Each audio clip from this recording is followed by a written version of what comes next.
Sejam bem-vindos, mais um Afunda de 3, com o Ricardo Brito Reis. Vamos olhar, depois de uma semana tão incrível da NBA, vamos olhar para decepções. Portanto, nós decidimos ir em contraponto ao que está a acontecer na Liga, que está num nível tão absurdo. Nós decidimos olhar para o que está a correr mal. Vamos olhar para os Clippers, vamos olhar para os Magic, vamos olhar aqui para 5, 6 jogadores que estão também a desapontar.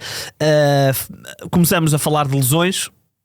Lado positivo, aparente regresso de LeBron James. Lado negativo, Giannis, virilha, vamos ver quanto tempo de pausa. Também Victor Wembanyama, Jalen Brunson. E tocamos também na situação dos Dallas Mavericks com o despedimento de Nico Harrison e o que estava a acontecer com Anthony Davis, que estava a ser quase forçado a regressar, e agora sabemos que ainda vai demorar pelo menos mais 1 a 2 semanas para o regresso do poste. Tudo isso e muito mais em mais um episódio do Afunda de 3.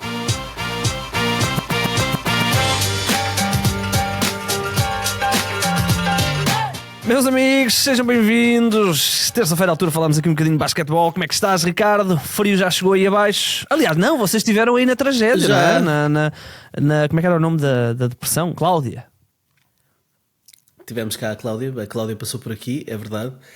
Fechou algumas escolas, nomeadamente a escola do meu filho em dia de teste, portanto ele ficou feliz. Sério? E é verdade. Porque, segundo me explicaram, a Cláudia vinha a aproximar-se de Lisboa, mas parou na zona de Palmela durante 6 horas, durante a noite. Portanto, acho que aquilo ficou tudo alagado. E pronto, também fez estragos aqui. Tenho aqui uns problemas no telhado e tal.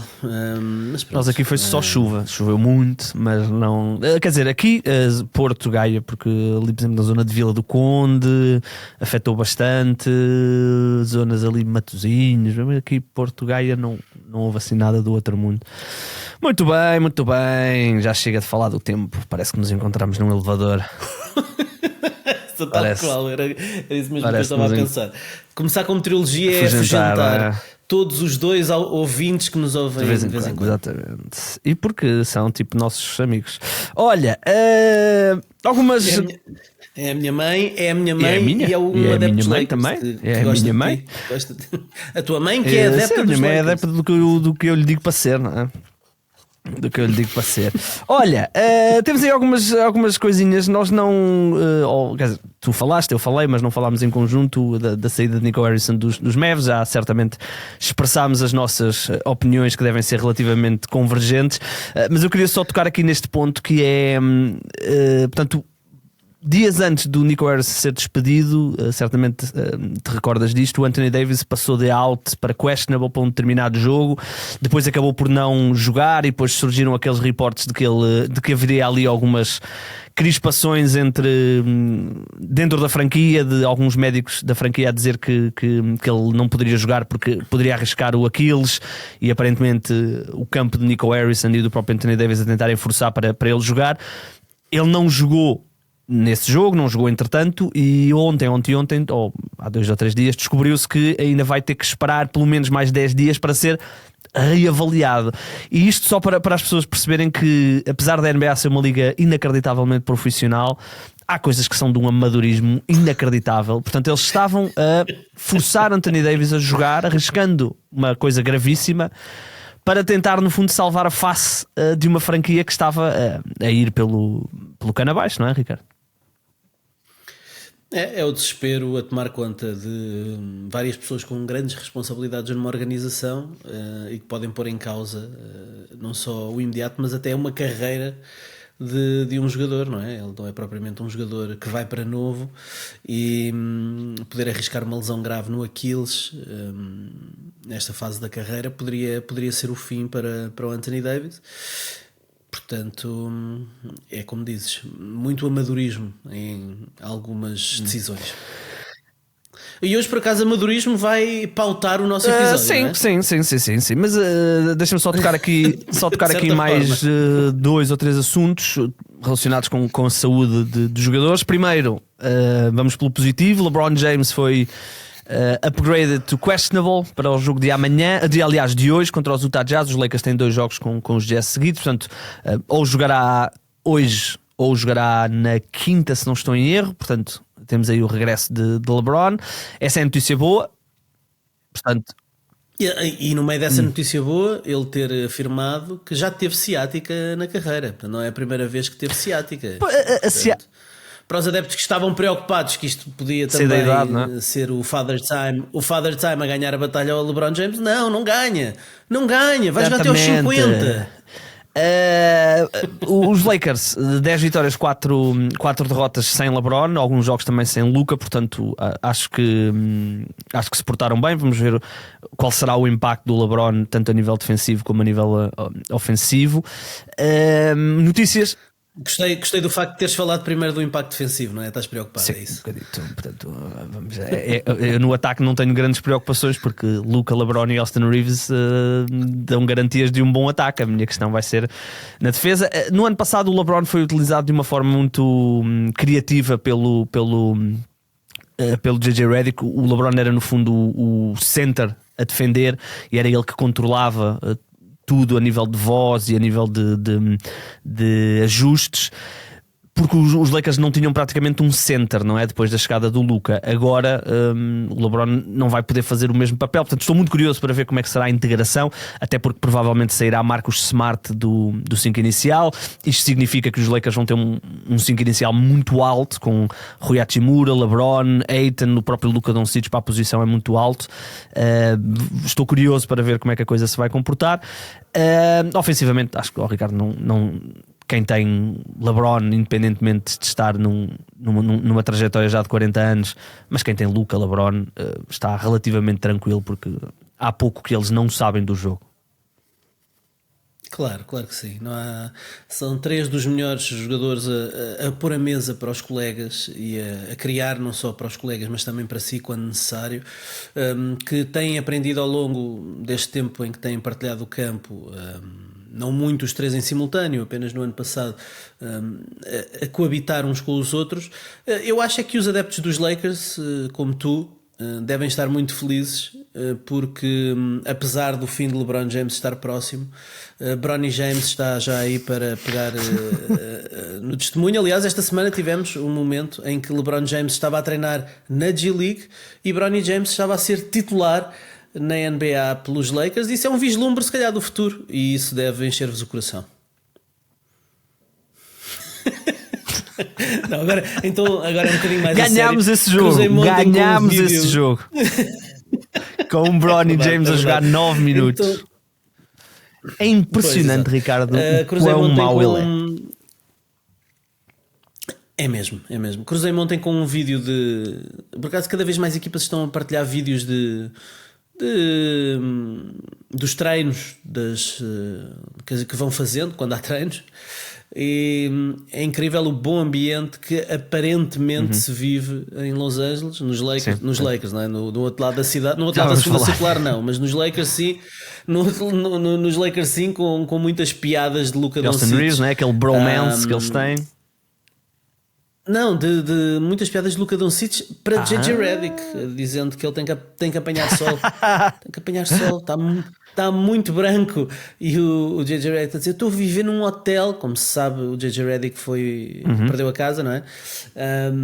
E eu estou a viver num hotel. E o Luka: os hotéis têm varandas, meu. Os hotéis têm varandas. Vai 2 horinhas a apanhar sol, meu. Estás pálido, meu.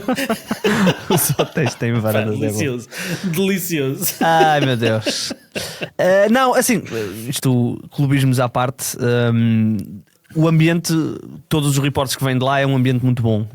DeAndre Ayton integrou-se muito bem, com os seus defeitos e as suas virtudes, mas também porque os resultados têm acompanhado. E por norma, os Lakers costumam ter fases iniciais de calendário mais simpáticas por causa das transmissões televisivas, os jogos por causa do LeBron James. Normalmente o calendário é mais simpático na fase inicial, e depois na segunda fase é mais complicado, que é quando acaba a NFL, e portanto há mais jogos dos Lakers em televisão, e portanto os jogos são mais difíceis. Os adversários teoricamente são mais difíceis. Vamos ver como é que a equipa se vai comportar. 10 vitórias, 4 derrotas. Se me perguntasse, Ricardo, se eu achava que os Lakers iam estar com 10 vitórias e 4 derrotas, mesmo com LeBron James e Luka Doncic saudáveis a época toda, eu tinha dúvidas. Se me dissesse que iam fazer isso sem LeBron James, eu achava que era impossível. Se me dissesse que iam fazer isso sem LeBron James e com Luka Doncic a falhar 4 ou 5 jogos, já não me lembro, eu diria que era absolutamente loucura. E portanto não posso não estar contente com o que os Lakers fizeram até o momento.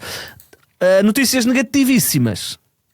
Giannis Antetokounmpo, Ricardo, ontem, agarrado à virilha, pareceu-me uma lesão semelhante àquela que o LeBron teve aqui há uns tempos, e o Anthony Davis também sofria muito com isto, com estiramentos na virilha.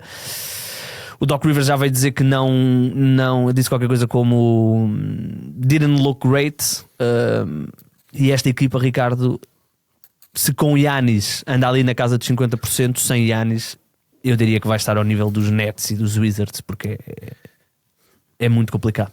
Se ele falhar 3 semanas, quando voltar já não vai fazer nada.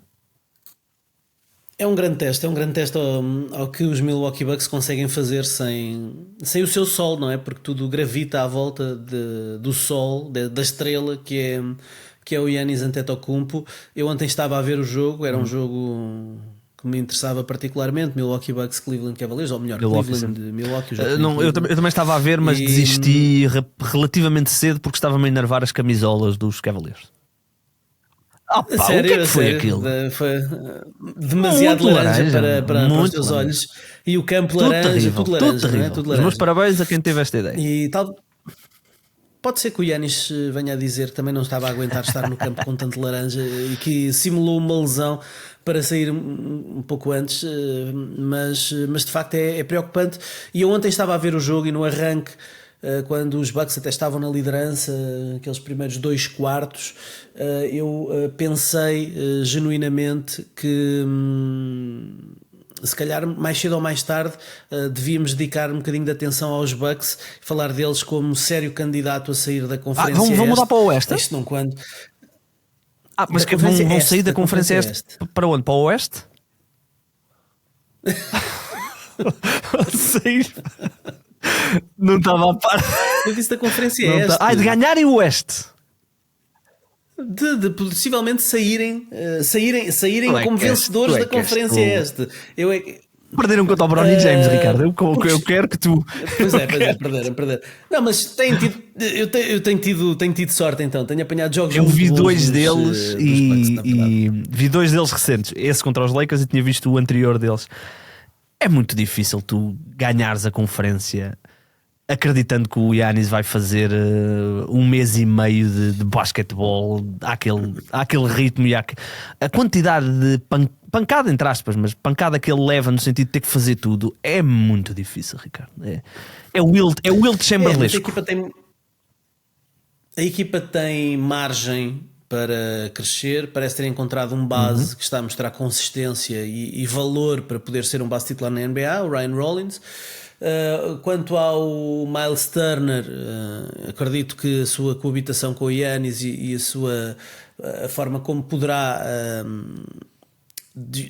naturalmente ser um fator bastante positivo para estes Bucks, acabará por surgir com naturalidade. O Cole Anthony, já vi coisas interessantes dele este ano, embora a gente e também já vimos coisas muito pouco interessantes. Pois, a gente desconfia sempre da consistência do Cole Anthony, porque de volta e meia faz-nos um jogo que nos lembra o porquê dele nunca ter tido, enfim, grande crédito. É como o Kuzma, vinha a jogar bem e de repente tem aquele jogo contra os Lakers absolutamente inacreditável, com um ponto e um ressalto. É verdade. Sim, mas de Kuzma eu não ia falar do Kuzma, de facto. Ele andava a jogar bem, Não ia.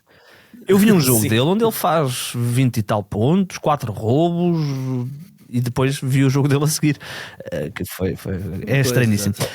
Vamos ver como é que eles se vão comportar.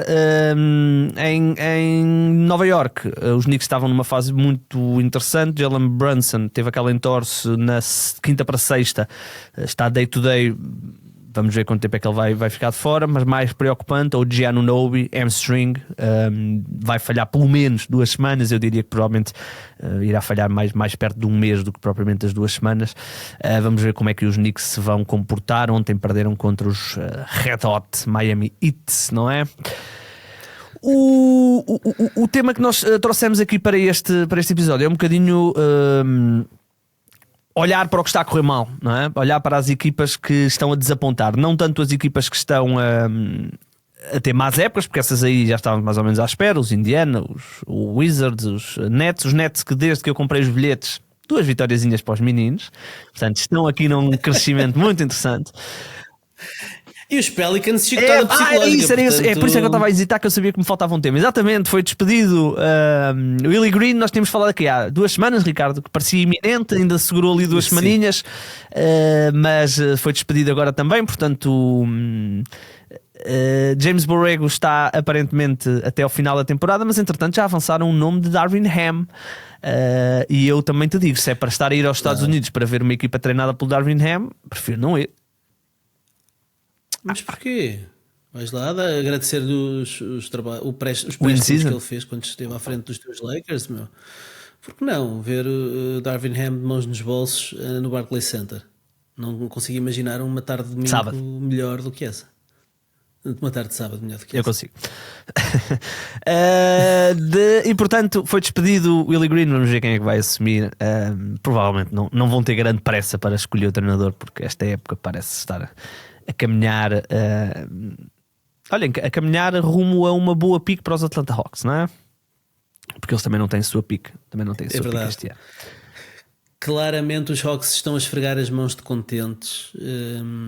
Não sei se estão a esfregar as mãos de contentes com o facto da equipa estar a jogar tão bem sem Trae Young. Segunda melhor defesa, Ricardo. Estão a jogar muito bem sem Trae Young, e a possibilidade de adicionarem um base que aparentemente está NBA ready, como o Darren Peterson, que à partida será um top 3 de escolha no próximo draft, de repente ia mudar este cenário para os Atlanta Hawks muito rapidamente, ainda por cima podendo depois ver o que é que acontece com o Trae. Sim, este era um teste importante para os Hawks para perceberem se conseguiam ter um ataque sem Trae Young.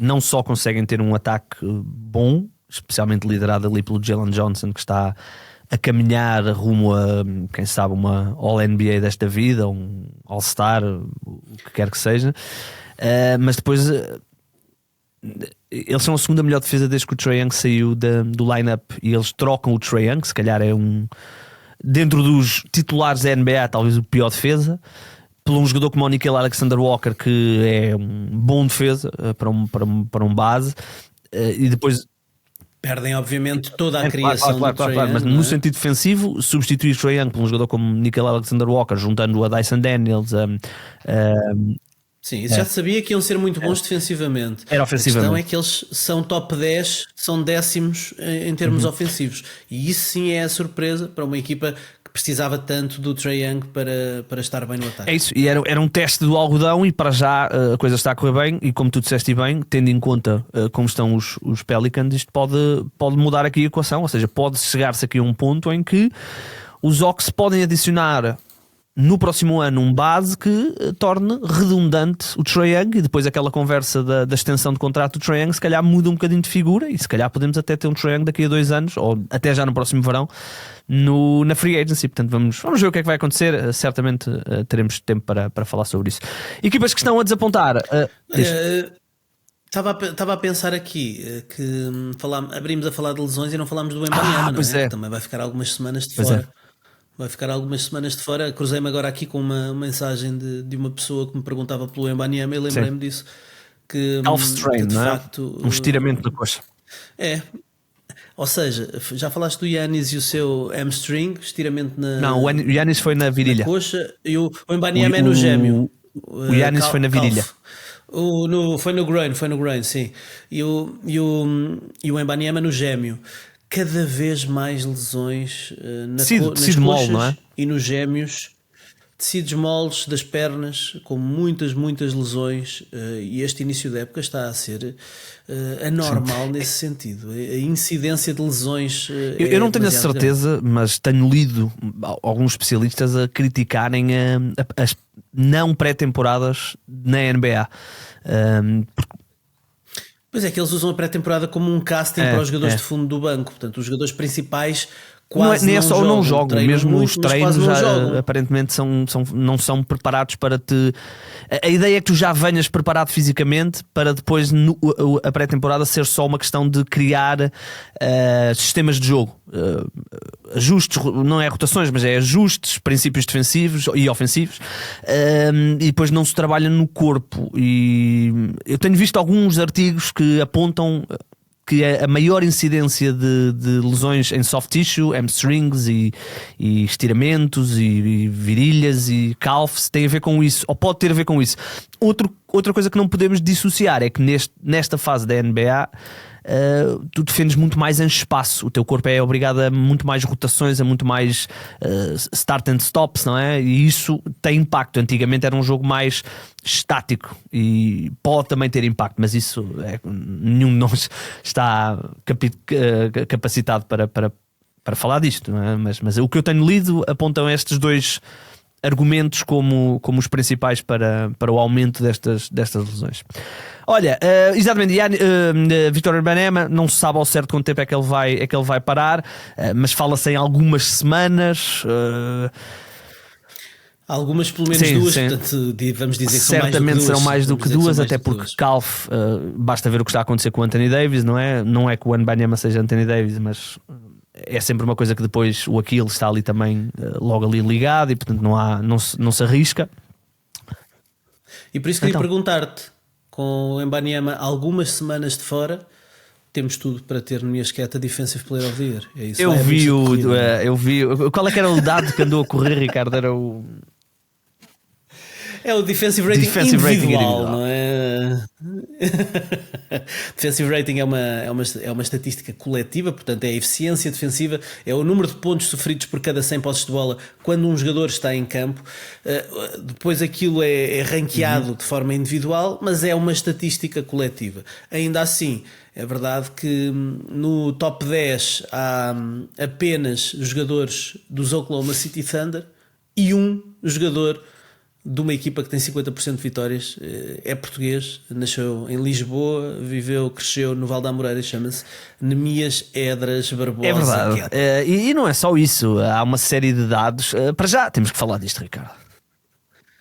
Como é que ele falhou aquela tampinha? Era um buzzer beater em que tu tens noção que ia explodir Portugal.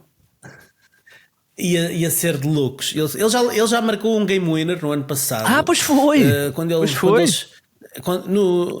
Nos Clippers, no Intuit Dome, quando eles visitaram os Clippers, o jogo estava empatado e ele marca o sexto da vitória. Enfim, não foi em cima da buzina. Porque os Clippers depois ainda tiveram posse de bola para ganhar. Ainda tiveram posse de bola. Aqui seria mesmo um buzzer beater, seria em cima da buzina. Ele estava no dunker spot. Eu acho que ele se deslumbrou um bocadinho. Avança. Eu acho que ele não tinha noção do tempo que faltava e ele acelerou aquela tapinha, foi quase ali um toque de vôlei e enfim, acabou por falhar, porque o lançamento, aquilo foi criado para o Derrick White lançar, ele estava há muito tempo sozinho debaixo do cesto, parece que já andam a puxar as orelhas ao Jaylen Brown, no último jogo, no último jogo, no primeiro período, 3 assistências do Jaylen Brown para o Nemias. E de facto o Nemias está com uma usage maior. No último jogo teve uma usage já de 22%, ou seja, 1 em cada 5 ataques dos Celtics terminavam com lançamento ou lance livre ou turnover do Nemias, mas turnover fez só 1, portanto não foi. Ele tem lá eu vi esse jogo, aliás, é aquele jogo domingo que toda a gente vê. Ele tem lá uma série de posses de bola onde se nota que ele está springy, não é? O Zubac é um belíssimo poste, mas não é propriamente um saltitão. E o Nemias houve ali momentos em que dançou à volta dele fisicamente. Ele está muito pujante fisicamente, Ricardo. Ele está com uma preparação muito boa. Sim. Aguentou-se muito bem com o Zubac e atenção, foi máximo de carreira em utilização, 33 minutos e 28 segundos. Ele entra a 8 minutos do quarto período, 8, 9. O Luka Garza também já tinha 6 faltas, mas ele depois faz não é muito normal ele depois ter aquele período todo e é verdade que os Clippers fazem ali uma boa recuperação e têm bola no ar para ganhar. Aliás, os Clippers perderam os últimos 2 jogos. Grande jogada para tentar o último lançamento. Sim. E grande final do James Harden. E os Clippers até podemos já fazer a ponte, Ricardo, porque vai ser posso começar uma das equipas que nós temos para desapontar. Nós vamos ter equipas e jogadores, eu estou com as equipas, o Ricardo está com os jogadores. São os Clippers. Os Clippers é verdade que estão aqui numa fase muito complicada da época deles, 4 vitórias e 10 derrotas. Eles estão com acho que perderam dos últimos 9, acho que perderam 8 ou qualquer coisa assim do género. Mas é verdade, as últimas duas derrotas deles em back-to-back, portanto no domingo e na segunda, estamos a falar de Boston e Filadélfia. Os Clippers tiveram bola no ar para ganhar os dois jogos. James Harden com 2 lançamentos para ganhar o jogo. As 2 bolas não entraram e os Clippers perderam os 2 jogos assim. Mas o que é certo é que as coisas estão a correr todas mal. E nós aqui partilhámos de algum otimismo por causa da pré-temporada que eles fizeram, da off-season que eles fizeram. As adições do John Collins... é verdade que perdem o Norman Powell, mas assumimos nós que o Bradley Beal poderia substituir a 80% o Norman Powell e ainda tinham John Collins no mesmo negócio, basicamente. Eles só... E o Brook Lopez, sim, mas eu ia só dizer que são coisas diferentes. O negócio do Norman Powell não é o negócio que faz com que Bradley Beal vá para os Clippers, mas eles quando fazem a troca pelo Norman Powell, a troca que enviam o Norman Powell para Miami, eles já sabiam que iam ter o buyout do Bradley Beal em Phoenix e iam poder adicioná-lo. Adicionaram Brook Lopez, adicionaram aparentemente um Kawhi Leonard que tinha feito a pré-temporada toda e que ia entrar na época saudável. Mas adicionaram muita idade àquela equipa, Ricardo, porque eles são a equipa da história da NBA mais velha a nível de plantel, e numa altura em que cada vez mais a energia, a juventude está a ser preponderante na NBA, os Clippers tentaram fazer aqui um caminho oposto. E no jogo deles, eles são lentos. Nós vemos, eles são uma equipa que tem as piores transições. Cada lançamento que não entra ou cada turnover é imediatamente layup ou dunk do outro lado, e é muito difícil defender assim. São a equipa que mais isolamentos faz em toda a NBA, o que é normal porque eles têm James Harden, mas estamos a falar de quase 15% de todas as jogadas deles. 15 estou a exagerar, mas na casa dos 12, 13% são isolamentos. James Harden, Kawhi, portanto é muito. E depois há outra coisa que me enervou em Tyronn Lue, que é um treinador que nós reconhecemos mérito, que é a forma como ele sucumbiu à pressão de ter de começar o Bradley Beal no 5 inicial ao lado de James Harden. Todos sabíamos que ia ser uma má ideia, e defensivamente era absolutamente impossível. O Bradley Beal entretanto lesionou-se e fraturou a anca e não vai jogar mais esta temporada, e portanto tentou o Chris Dunn, que é um problema, não é? É um problema e uma solução. Chris Dunn, o que dá de um lado retira do outro, e portanto as coisas também não estão fáceis. Entretanto também já perderam Derek Jones Jr. com uma lesão até um bocadinho difícil de ver, porque o Jaylen Brown cai ali sobre o joelho. Eu até temi que pudesse ser uma coisa muito grave, mas pelo menos 6 semanas vai ficar de fora. E portanto, Ricardo, é uma equipa que é velha, parece velha. Kawhi Leonard já não joga há quase um mês ou 3 semanas, e eu sinceramente, tendo em conta que a pique dele está em Oklahoma, começo a achar que pode ser aqui um ano muito difícil de gerir para os Clippers, que ainda por cima têm toda a história da Aspiration.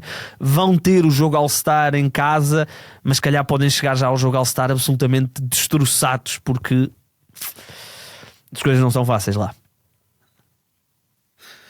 É um ano horrível para os Clippers. Começou com uma off-season que dava alguma esperança, apesar de um plantel, um roster muito, muito envelhecido, e das dúvidas que andam sempre à volta da saúde de Kawhi e das performances de James Harden em playoffs. A verdade é que a profundidade nos fazia acreditar em mais uma vida destes Clippers, talvez não para serem candidatos ao título, mas pelo menos para terem uma equipa que conquistasse vários jogos na fase regular e pudesse colocar-se em boa posição para o acesso direto aos playoffs, como dizes.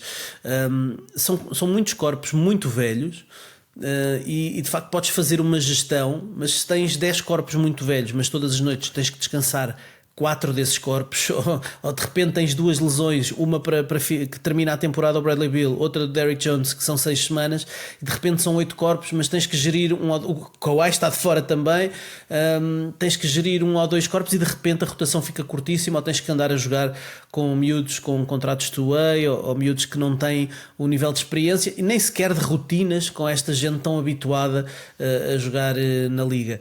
Depois o facto de ter jogadores muito, muito, muito com muita experiência de liga, faz com que para eles seja mais difícil, do ponto de vista mental, enfrentar uma fase regular de 82 jogos para poderem voltar a jogar uns playoffs, que é aquilo que eles verdadeiramente querem, é que cheguem os playoffs rapidamente. E teres que andar durante 82 jogos a correr, a fazer transições atrás dos miúdos, ainda por cima hoje em dia com esta tendência e esta moda na liga de se defender em campo inteiro cada vez mais, isto são tudo coisas que não ajudam aos Clippers por causa da sua provecta idade, e de facto estão reunidas aqui as condições para os Clippers poderem ter um ano bastante negativo, com essa agravante que sublinhaste, é que a pique deles pode ir parar a Sam Presti mais uma vez. E enfim, eu por acaso trago 6 jogadores que me estão a desiludir particularmente nesta temporada. Um deles é dos Clippers. Deixa-me só acrescentar isto, duas coisinhas. Só duas coisinhas. O Kawhi falhou os últimos 1, 2, 3, 4, 5, 6, 7, 8 jogos. Os Clippers só ganharam um, que foi a Dallas. E só dar esta nota, quando eu digo quando nós dizemos que eles parecem velhos e que são lentos, os dados dizem-nos exatamente o mesmo. Eles são a segunda equipa com o pior pace da NBA. Curiosamente, a equipa são os Celtics, são a equipa mais lenta da NBA, mas os Clippers estão logo atrás e é basicamente um empate entre as duas, mais ou menos um empate entre as duas equipas, e tendo em conta todos os outros números depois de transição, e os números de transição são absolutamente assombrosos. Não só os números de transição, até as hustle plays, eles são uma das equipas que menos bolas recupera tanto no ataque, portanto loose balls, eles são uma das equipas que menos recupera tanto no ataque como na defesa. Por isso, né? Os jogadores velhos, os jogadores mais acomodados, entre aspas, e portanto os dados apontam isto. Quem é um dos jogadores que tens aí? Eles não estão engaged, não é? Como dizem os americanos, não estão ligados à urgência do jogo, não é? À urgência das posse de bola. Não há... Sim, e talvez esta adição do Chris Dunn tenha a ver um bocadinho com isso, não é? É preciso um bocadinho de energia em termos defensivos. Eu recordo que, por exemplo, o Ivica Zubac no ano passado recebeu muitos votos para Defensive Player of the Year. Entrou numa das All Defensive Teams quando fizemos os prémios. Eu tinha eu dei-lhe o coisa de defesa do ano. Exatamente, e houve muita gente a dar o voto de primeira escolha ao Zubac, que de facto fez uma época extraordinária, mas que não defende sozinho, defende dentro de um sistema que foi criado pelo Jeff Van Gundy, como sabes, e que no início desta temporada, na off-season, mandou fazer t-shirts para todos os jogadores que tinham a palavra fuck, e fuck era uma sigla para várias coisas que ele pretendia, e a última, o K, começava uma frase que era "Know that you lost to the Nuggets because of transition defense", uma coisa assim deste género. Portanto, toda a off-season foi criada com a ideia de que a importância da transição defensiva era absolutamente determinante para o sucesso dos Clippers, e eles são a pior equipa da NBA em transição defensiva. Portanto, aquilo entrou a 100 e saiu a 200. Só não sai a 200 porque eles não têm essa velocidade. Exato, entra a 100 e sai a 10, assim, mas sai, o importante é que sai. Dizia, fazendo a transição para jogadores, eu tenho 6 jogadores, portanto, e se calhar como tu tens 2 equipas e já despachaste uma, eu vou despachar já 3 jogadores e dividir isto ao meio também, até porque eu consigo juntar aqui 3 jogadores que têm uma coisa em comum. São 3 jogadores que me estão a desiludir precisamente, e não têm culpa disso, porque o Father Time está a ganhar a corrida. Um deles é o Brook Lopez, que acaba por ser, enfim, emblemático desta má temporada dos Clippers. Não é ele, obviamente, o principal responsável, nem o segundo maior, nem o terceiro maior responsável, mas o Brook Lopez, eu recordo que há 3 épocas, em 22-23, ele ficou em segundo lugar para Defensive Player of the Year. Em segundo lugar. Há 3 anos. E nos últimos 2 anos caiu ligeiramente nos Bucks, mas não caiu assim tanto. Ele no ano passado faz 80 jogos a titular, a jogar 31 minutos por jogo, com impacto, a marcar 13 pontos por jogo, a lançar 37% de 3 pontos. de facto há aqui uma queda do Brook Lopes enorme, e o contexto não ajuda. Para além da idade, o contexto não ajuda. É que no ano passado ele estava a jogar maioritariamente os seus minutos ao lado do Giannis Antetokounmpo, e isso significava que o Giannis tinha o trabalho mais difícil de defender os postes mais pesados, mais móveis. O Brook Lopes muitas vezes era colocado, como sabes, a defender o atirador, para o resguardar um pouco defensivamente, para ser o roamer que depois ia dar uns desarmes de lançamento, ou que ia intimidar em termos ofensivos. É verdade que ele se transformou, porque se reinventou ao longo da carreira, num atirador, e fê-lo muito bem, mas nos minutos sem Giannis ia muitas vezes lá para dentro jogar de costas para o cesto. Ainda tinha alguma capacidade, porque a primeira parte da sua carreira foi muito a jogar perto do cesto, de costas para o cesto. Este ano ele está, mais do que uma sombra, ele está uma anedota do que era esse jogador. É um jogador que está a jogar contra segundas unidades, sobretudo, e contra segundas unidades significa jogar contra muita juventude, e ele já não tem capacidade para jogar contra muita juventude, para jogar com postes rim runners que correm o campo, que têm muita energia para entrar na tabela, e portanto ele continua a lançar 3, ele continua a dar um ou outro desarme de lançamento, que se calhar até vai fazer os highlights, mas a escala do seu impacto encolheu de uma maneira. E eu lembro-me na off-season ler alguns analistas a defenderem que se calhar o Brook Lopes até podia entrar no 5 e jogar ao lado do Ivica Zubac, para terem um Jumbo 5, que era agora a moda, 2 postes, 2 jogadores grandes, e poder jogar no 5. Quer dizer, eu acho que ele nem na segunda unidade já consegue ter impacto, e isto é culpa do contexto, é verdade, do Father Time, e o valor do Brook Lopes decaiu. Já no ano passado, Ricardo, nos playoffs, o Brook Lopes foi retirado do campo porque não conseguia. A idade pesa a todos, e o Brook Lopes é um jogador que claro. até pelo como ele era no início, é uma grande surpresa que ele ainda tenha sido efetivo durante tantos anos na carreira, até porque algumas lesões e não sei o quê, portanto. Mas sim, concordo contigo, eu vi o jogo dele contra os Celtics, e os minutos que ele está em campo, tu notas, todos os anos que ele tem, notas em cada movimento. É verdade, é verdade. No mesmo sentido, falando de jogadores cujo contexto não os favorece e que obviamente estão a decair por causa da idade, quero falar de um jogador que está a aproximar-se dos 36 anos, faz em fevereiro, se celebra o 36º aniversário, vai fazer uma bela festa, certamente, provavelmente dentro de um barquito. Porque o capitão Klay Thompson neste momento está a ser mais notícia pelo que acontece fora do campo do que propriamente pelo que acontece dentro das 4 linhas. O Klay Thompson tem um contexto horrível para ele, porque os Mavericks decidiram fazer uma inversão naquilo que era a sua trajetória, e depois do despedimento do Nico Harrison e de se perceber que a equipa tinha que virar e focar toda a sua atenção no desenvolvimento de Cooper Flagg, acabam por descartar um bocadinho o plano do Nico Harrison, a experiência, os jogadores experientes, a veterania que Nico Harrison tinha ido buscar para tentar fazer este plantel campeão numa janela de 2-3 anos, que era esse o plano. Isto não significa que num plantel novo não exista espaço para um jogador com as skills do Klay Thompson, porque o lançamento há de estar lá, e ele há uma ou outra noite em 14 jogos em que consegue marcar 20 pontos e de repente ficamos com saudades do velhinho Klay Thompson.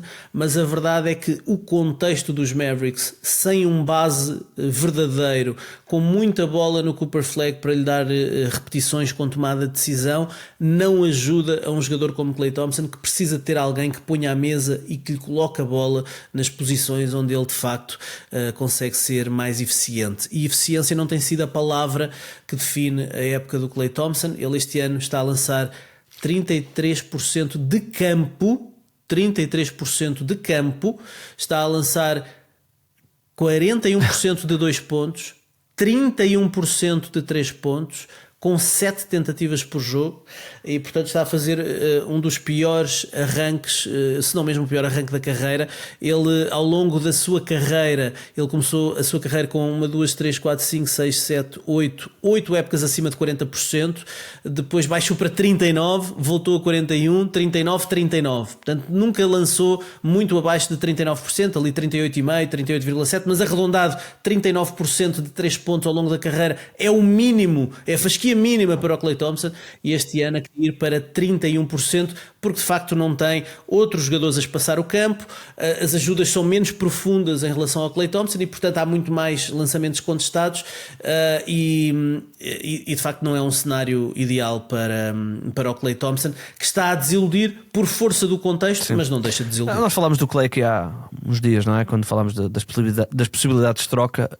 Vamos ver, será interessante ver se alguém ainda acredita nesses, não digo nos 40%, mas que ele consegue ainda dar lançamento exterior, porque realmente ver aquela equipa de Dallas não há espaço para ninguém, e até achei estranho o reporte que saiu ontem de que o Kyrie estaria a trabalhar para regressar ainda este ano, portanto no início do ano, ali na casa de janeiro, fevereiro.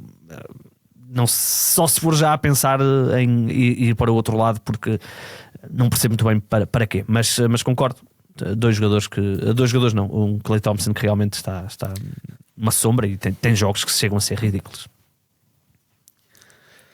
E o último jogador deste grupo dos muito veteranos que me estão a desiludir um bocadinho neste arranque de temporada, com muita pena minha, é um jogador que eu adoro, que tu adoras, que não há ninguém que seja adepto a basquetebol que não adore, e que se chama Al Horford, que à partida para esta temporada foi visto como a peça que poderia ajudar a desbloquear um novo nível do 5 inicial dos Golden State Warriors. A verdade é que jogou 10 jogos este ano, não jogou uma única vez como titular, não tem tido muitos minutos a partilhar o campo com Draymond Green, não está a espaçar o campo como se esperava do Al Horford, está a lançar 32% de 3 pontos, não está a ser obviamente a âncora defensiva, está a jogar muito com segunda unidade, e o Steve Kerr, que começou a época com o Kuminga, que como sabemos pode ter um prazo de validade em Golden State, o Kuminga como titular, e quando o Kuminga se lesiona vai para lá o Moses Moody, vão outros jogadores para o 5, e o Al Horford não começa nem tem partilhado muito o campo com os jogadores principais de Golden State. É verdade, faz alguns minutos, mas está a jogar o mínimo de carreira, o que não é de estranhar, são 39 anos, mas está a jogar 21 minutos por partida, está a lançar mal, num contexto onde se esperava que ele pudesse lançar muito bem, que ele pudesse, com a sua experiência, ajudar o Draymond Green a ancorar uma defesa que tinha o Jimmy Butler no perímetro e que tinha o Podziemski ou o Moody no perímetro, e que podia ser bastante funcional, mas não está a ser o poste funcional que eleva o chão destes Golden State Warriors. Pelo menos isto pode mudar ainda ao longo da época, mas para já eu acho que é um bocadinho isso, Ricardo.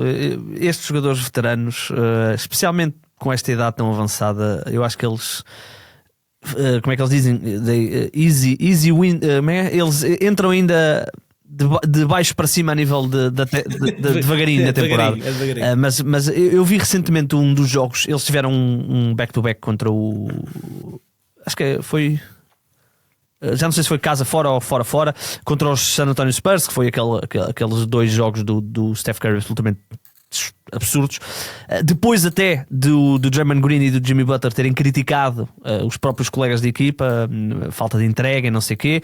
Eles ganharam os 2 jogos aos Spurs, ganharam os 2, já não lembro, mas sei que pelo menos ganharam, com 2 jogos absolutamente inacreditáveis do Curry. E eu por acaso estava a ver um deles, o segundo, eles ganham os 2, exatamente, ganham os 2, e eu estava a ver o segundo jogo, e o Al Horford jogou na casa dos 24 minutos, tem aqui 2 roubos, 2 blocos. Eu estava a ver o Al Horford a jogar e estava a pensar, olha, até achei que estava pior, mas depois vi o jogo com os Pelicans e já me trouxe um bocadinho o pessimismo. Mas vamos ver o que é que vai acontecer. Eu acho que o Al Horford também foi mais para playoff do que propriamente para regular season.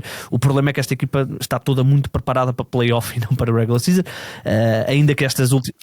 E somaram aqui umas derrotas e de repente tens os jogadores que deviam estar a descansar, a jogar jogos que não deviam jogar porque precisam de somar umas vitórias, porque de repente na Conferência Oeste, se tens 2 semanas más, estás a lutar para andar ali. As 2 vitórias não é? que eles têm contra os Spurs foram muito boas. Entretanto, depois também já ganharam agora um jogo aos Pelicans e, portanto, vamos ver. Respiram um bocadinho, sim. Mas é como tu dizes, perder 4 ou 5 jogos. Por isso é que foi tão importante aos Lakers aquela semana sem Luka Doncic terem um recorde positivo, porque na Conferência Oeste é muito difícil isto. Eu posso ir para a minha outra equipa. A minha segunda equipa que está a desapontar está no fundo a desapontar todos. Neste caso é na Conferência Este, que são os Orlando Magic.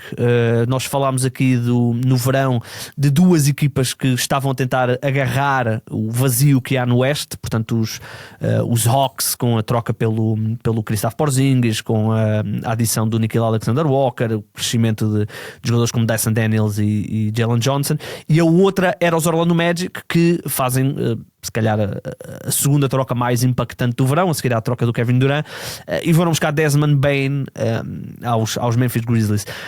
O que é certo é que eles ofensivamente o crescimento é notório, mas não é notório ao ponto de ter sido uma troca para já que tenha sido game changer. Portanto, eles continuam a ter um ataque, já não estão no top 5 de baixo, mas não andam muito longe disso. O recorde 50% não era isto que eles queriam ao final de 14 jogos.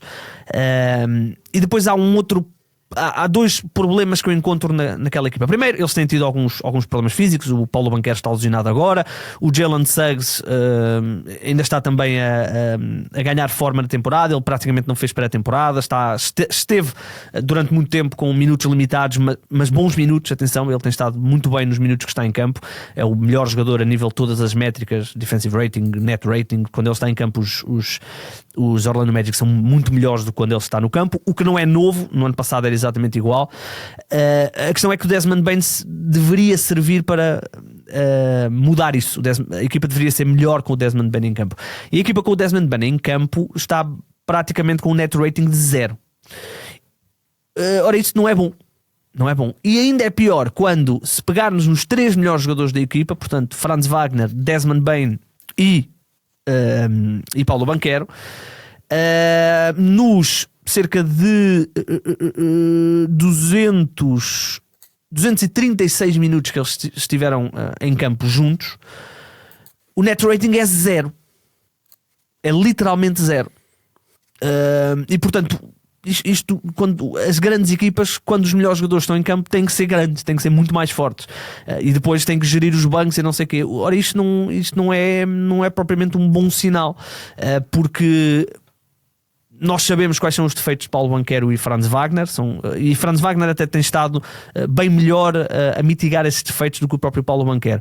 Demasiados lançamentos de mid-range, e eles estão a trabalhar nisso. Eu estava agora aqui a ver o shot chart deles e nota-se que é mais diversificado, mesmo os próprios lançamentos do Paulo Banchero, mas continua a ser uma equipa relativamente ineficiente. E eu estava a fazer o build-up para isto. Os Orlando Magic já são ineficientes há muitos anos, mas têm conseguido nos últimos anos ser uma equipa muito competitiva, quando as lesões os permitem. Porquê? Por causa da defesa. Costumam estar no top 5 das defesas, e quando se é top 5 de defesa ou top 3 de defesa, como eles também já foram, o ataque não é bom, mas tu consegues defensivamente anular um bocadinho isso. Ora, eles este ano estão em 12º no defensive rating. Eles não podem estar no 12º defensive rating porque o ataque não vai estar no topo. Portanto, a defesa, e eu não consigo encontrar, Ricardo, uma explicação para isto, porque Desmond Bane não é um mau defesa. Banchero e Franz Wagner são jogadores grandes para as posições. A posição de poste acho que é um problema para eles. Eles precisam de algo diferente, precisam ou de uma ameaça vertical ou de um atirador. O que eles têm é uma espécie de um atirador e uma espécie de uma ameaça vertical, mas que não é nada disso, que é o Wendell Carter. Eles precisavam de ter, na minha opinião, acho que faria mais sentido um espaçador, um poste espaçador, mas também não é fácil encontrá-los. E eu não consigo encontrar uma explicação para eles não estarem bem defensivamente, serem 12º. Os minutos de Jalen Suggs podem explicar alguma coisa, mas não chega para explicar tudo, Ricardo. Pois, não é por acaso que, para além do Willie Green, um dos nomes que tem sido mais falado neste arranque de temporada, como podendo ter a cadeira quente, é o Jamal Mosley, que é um treinador de cariz defensivo, é um especialista defensivo, que se esperava que com as adições do Desmond Bane e do Tyus Jones este ano pudesse com isso ajudar a resolver alguns dos problemas ofensivos da equipa dos Orlando Magic, mas a verdade é que não só não estão melhores no ataque, como defensivamente estão a cair um pouco. Enfim, talvez das coisas mais flagrantes deste ano tem sido a forma como o Paulo Banchero parece não estar a jogar no seu máximo potencial, com muitas más decisões multiplicadas. Ele já nos habituou em anos recentes a não ser propriamente um jogador com as melhores decisões, mas este ano ainda mais, a forçar muito penetrações, muitos lançamentos contestados, tentar chamar as atenções para si, para depois ir à procura do Desmond Bane, que já é o foco principal das defesas adversárias no perímetro, e parece um ataque muito pouco evoluído. Não fosse a equipa ser tão boa em transição, sobretudo quando a bola está nas mãos do Franz Wagner, os problemas podiam ser ainda maiores para esta equipa, e não podemos dizer que os joguitos que o Jalen Suggs vai falhando aqui e ali justificam tudo, porque a equipa tem corpos, tem juventude, tem pernas frescas, tem identidade defensiva, parece estar a deixar de comprar um bocadinho a ideia do treinador este ano, porque tanto se colocou uma expectativa que seria uma equipa para lutar pelo top 4, que de repente, quando frustras estas expectativas, os jogadores se calhar podem colocar em causa toda a estratégia, toda a filosofia, e se calhar é por isso que estamos a ouvir tantas notícias de que o futuro do Jamal Mosley poderá passar mesmo pelo despedimento. É de facto uma época que desilude, um arranque de época que desilude para os Orlando Magic. Como tu disseste, o vazio do Oeste leva a que o topo esteja aí para agarrar quem quiser agarrar o Oeste. Eu, por exemplo, até tinha os Indiana Pacers, estava bastante quente nos Indiana Pacers este ano, pelo sistema que eles têm montados ali, têm sido dizimados por lesões e, portanto, tem sido impossível apresentarem equipas competitivas. Os Pacers têm uma vitória, 13 derrotas, portanto nem sequer é uma equipa que está a ajudar a competir por esse eventual vazio que existe na Conferência Este. Os Cavs não estão tão dominantes como se calhar se poderia esperar, têm 10 vitórias, 5 derrotas. Os Atlanta Hawks que falaste têm 9-5, estão com um registro positivo, é verdade, 8 vitórias nos últimos 10, e por isso nota-se muito que estes Magic, que têm talento, têm juventude, têm a melhor adição, a melhor contratação da Conferência Este desta off-season, esperava-se muito mais deles. Eles deviam estar no top 3 da conferência nesta altura, e não é isso que está a acontecer, muito longe disso. Eles neste momento estão fora até dos lugares de play-in, estão com 50% de vitórias, o mesmo registro dos Boston Celtics, estão ali entre o 10º e 11º. Portanto, não era isto que se esperava, e até porque o Banchero falhou os últimos 3 jogos já, porque no outro ele praticamente não jogou, mas eles até ganharam alguns desses jogos. O calendário também foi simpático nesse aspecto. Um deles foi, que se não estou em erro, com os Nets, tem uma grande vitória em Nova York, na casa dos Knicks, mas agora perderam. E este jogo com os Houston foi um jogo atípico, onde eles até poderiam ter ganho o jogo, e teoricamente até deveriam ter ganho o jogo, porque foi absolutamente inacreditável a forma como os Rockets vão buscar este jogo com Kevin Durant. Absurdo, Kevin Durant. Eles começaram foi muito mal a época, porque sobam 4 derrotas nos primeiros 5 jogos atrás. Andaram sempre atrás do prejuízo. Olha, tens aí mais 3 jogadores para fecharmos. Tenho um deles, nem vou perder muito tempo com ele, é o Tyus Jones, precisamente dos Orlando Magic. Obviamente tínhamos muitas expectativas para o Desmond Bane, mas o Tyus Jones está praticamente fora da rotação. Um jogador que tem sido o rei do assist turnover ratio nos últimos anos, alguém que consegue pôr a mesa para os colegas. Nas últimas 3 temporadas, 5 assistências, 7 assistências, 5 assistências de média. Este ano a cair para uma assistência. É verdade que está a jogar apenas 12 minutos, mas esse é um dos problemas para uma equipa que precisava tanto de um floor general, precisava tanto, e eu não estou a dizer que o Tyus Jones ia ser titular, não era, o Desmond Bane ali a ser de certa forma o ball handler da equipa principal, a par da equipa da unidade principal, a par do Jalen Suggs, mas esperava-se muitos minutos na segunda unidade do Tyus Jones a pôr a mesa, muitos minutos em que o Tyus Jones podia jogar com o Banchero e com o Franz Wagner para lhes dar um bocadinho de ball handling quando o Desmond Bane fosse descansar, e a verdade é que o Tyus Jones não está a ser esse upgrade para a segunda unidade, não está a trazer aquilo pelo que fez carreira nos últimos anos. Há 3 anos recebeu muitos votos para sexto homem e hoje está praticamente fora da rotação. Ele tem apenas 29 anos, nem sequer é um jogador envelhecido, não podemos dizer que tem a ver com problemas físicos, tem a ver com a idade, pura e simplesmente não está a encaixar. Não sei se tem a ver com o facto de Jamal Mosley não saber utilizar Tyus Jones, mas a verdade é que para uma equipa que defende tão bem, ele tem problemas defensivos, mas para uma equipa que defende tão bem, mas já no ano passado, problema, Ricardo, os minutos que ele estava em campo não eram positivos em Phoenix. Portanto, já nota-se aqui alguns sinais. Já havia alguns sinais. Mas sim, estar fora da rotação e na altura, se bem te recordas, os Magic tentaram tudo para ir buscar o Tyus Jones, que era um free agent e não sei o quê. Eles tentaram tudo e ele acaba por ir para os Suns, na altura com a promessa que ia ser do 5 inicial, aquele mítico 5 inicial com Bradley Beal, com o Devin Booker, com o Kevin Durant e o Tyus Jones. A coisa rapidamente correu mal e ele teve que ir para o banco, e agora ali as coisas não lhe estão a correr bem, porque eu acho que as debilidades físicas, porque ele é um jogador pequeno, defensivas, estão a ser os minutos que ele está em campo, Ricardo, ele é atacado de todas as formas, seja por jogadores mais rápidos, seja jogadores mais fortes, seja jogadores mais altos, e portanto é difícil. E às vezes os treinadores, já sabes como é que é, quando o lado defensivo é tão gritante, tu começas a descartá-lo mais, mesmo que do lado ofensivo a coisa até possa correr bem, o que também não é o caso. Quem é que tens mais? Depois tenho Dennis Schroeder dos Sacramento Kings. É verdade que os Kings em si são uma anedota, o que eles estão a fazer não merece sequer uma linha, um minuto neste podcast, mas ainda assim esperava, fiquei desiludido, cravou-me mais este prego da desilusão quando vim a saber que o Dennis Schroeder ia sair do 5 inicial, ia dar o lugar de base titular ao Russell Westbrook. Portanto, ou são os Sacramento Kings a abraçar o tanking em full time, ou então eu não sei o que é que está a acontecer. Ele vem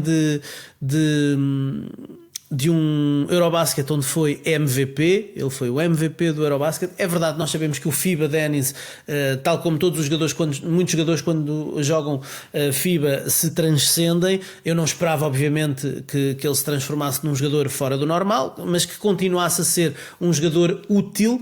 Ele assinou pela mid-level pelo Sacramento Kings, são 14 ou 15 milhões que ele saca este ano. Não está a ter rendimento para uma equipa de Sacramento tão triste, tão com falta de alguém que possa acrescentar alguma coisa e dar ali um bocadinho de liderança na posição de base. Esperava mais do Dennis Schroeder. Parece-me que ele foi para Sacramento para receber o seu cheque e depois ir-se embora quando mas é tudo tão estranho. Ele vai para o banco, mas é quando começa a jogar mais.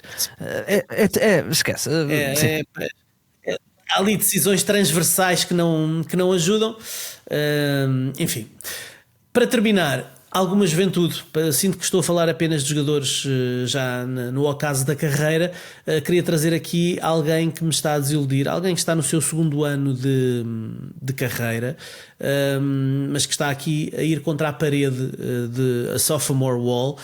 Está a ir contra a parede e a sua evolução está a dar um passo atrás, está a regredir um bocadinho numa equipa que tem tudo para dar minutos à juventude, que tem tudo para dar muitas oportunidades a quem precisa de se desenvolver, mas o Bob Carrington está a jogar muito, muito mal neste arranque de temporada. Baixou do ano passado para este ano os seus minutos de 30 para 27. E está com percentagens paupérrimas, 32% de lançamentos de campo. É um jogador que mantém os números de assistências exatamente igual, 4,4, mas a sua produção ofensiva está a cair a pique, num ano em que o Alex Sarr está a dar um salto enorme, num ano em que o Bilal, quando tem estado disponível, tem estado a mostrar coisas interessantes, num ano em que o Keontae George de repente se transformou num jogador incrível e que vai ser claramente uma das caras do futuro destes Washington Wizards, e o Bob Carrington, que se esperava que pudesse crescer de mão dada com esses outros jovens da organização, está a dar um claro passo atrás, e isso está-me a preocupar um bocadinho. Pode ser só um mau arranque, mas deixa-me um bocadinho. E deixa-me dizer uma coisa: tu falaste dos 27 minutos são 27 minutos que vêm cá para baixo de uma forma absolutamente gritante, porque é 27 minutos porque o Bilal não começa a época, porque nos jogos em que o Bilal joga, estamos a falar na casa dos 19 minutos para o Bob Carrington, 19, 20 minutos, portanto esses números vêm cá para baixo. A mim o que me chateia no Bob Carrington é um bocadinho a falta de cuidado que ele tem quando o vejo jogar. Ele parece que não quer saber. Sinceramente, fico sempre com a ideia de que ele às vezes tenta coisas a nível de lançamento que eu não gosto. Acho que é um jogador descuidado nisso, e estou contigo. Não é que eu tivesse grandes expectativas, não é o tipo de jogador que eu aprecio ver. Sim, também não é. Mas também não estava à espera que de repente fosse. Ele, a certa altura, estava a perder minutos para o Trey Johnson, um jogador de segunda ronda que eles apanharam. Acho que é de segunda ronda, não tenho a certeza. Foram buscar aos Milwaukee Bucks já não me lembro qual Kuzma, foi a troca, talvez, não é? Aos Bucks, por aí. Talvez por aí. Talvez Kuzma, sim. E agora com o regresso do Bilal, que tem estado um bocadinho in and out, mas vai certamente comer ali os minutos do Bob Carrington. Muito bem, falamos de desilusões. Ricardo, fica a promessa que para a semana vamos falar de qual é que é o oposto de desilusões, surpresas positivas. Não sei se o meu português estava a falhar agora, mas certamente haverá uma palavra oposta a desilusões. Muito bem, vamos embora. Voltaremos esta semana ainda, certamente. No que diz respeito ao Ricardo, voltará para a terça-feira, e que consigas resolver aí os teus problemas do telhado e que não volte a haver nenhuma depressão por aí, porque já chega. E muito basquetebol, Ricardo, esta semana que passou foi louca a nível de noites, game winners, buzzer beaters, prolongamentos. Tivemos um duplo prolongamento entre os Chicago Bulls e os Utah Jazz, um belíssimo jogo que eu tive a oportunidade de ver. Os Bulls, numa segunda noite de um back-to-back, foram ganhar aos Nuggets. E portanto estamos aí com uma liga muito, muito interessante, e nós achámos por bem que depois de uma semana tão incrível vinhamos trazer aqui uma nuvem negativa para o nosso podcast. Muito bem, excelente. É verdade. Deixa-me só terminar então numa nota mais positiva e desejar boa sorte à seleção feminina, que hoje tem um jogo absolutamente decisivo frente à Islândia no Barreiro, na fase de qualificação para o Eurobasket 2020. Boa sorte às nossas jogadoras. Vamos embora. Ricardão, grande abraço. Se conseguirem fundar 3, mandem-nos o vídeo.